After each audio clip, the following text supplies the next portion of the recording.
আজ তৌসিনী আর আভিরা চলে গিয়েছিল বর্ধমানে দক্ষিণায়ন মেলাতে।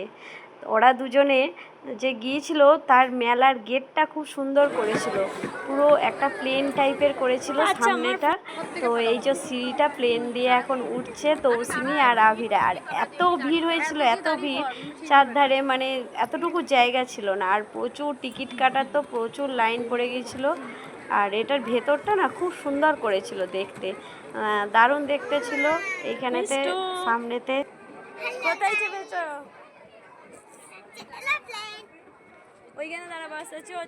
ওরা তো প্লেনের ভেতর দিয়ে ঘুরতে ঘুরতে শেষে একটা সিঁড়ি ছিল, সে সিঁড়ি দিয়ে নেমে পুরো মেলাটা ইয়ে করলো। খুব ভালো করেছে, দারুণ করেছে ট্রেনের ভেতরটা। 10 টাকা করে টিকিট নিচ্ছে, কিন্তু টিকিট অনুযায়ী ভালো করেছে, দেখতে খুব সুন্দর করেছে। বাচ্চাদের জন্য খুব ভালো লাগবে বেশ।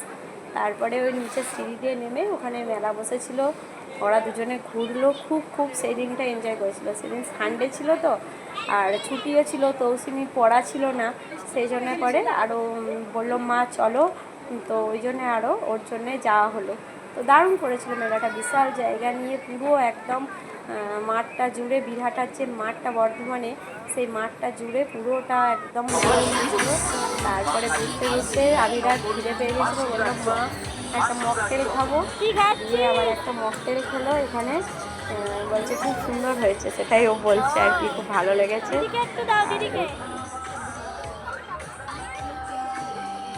মা কালী আজকে এক নম্বর বাঁকুড়ার চপ সম্পূর্ণ খাঁটি সর্ষের তেল দিয়ে ভাজা, খাস্তা ভাজা, টাটকা তাজা।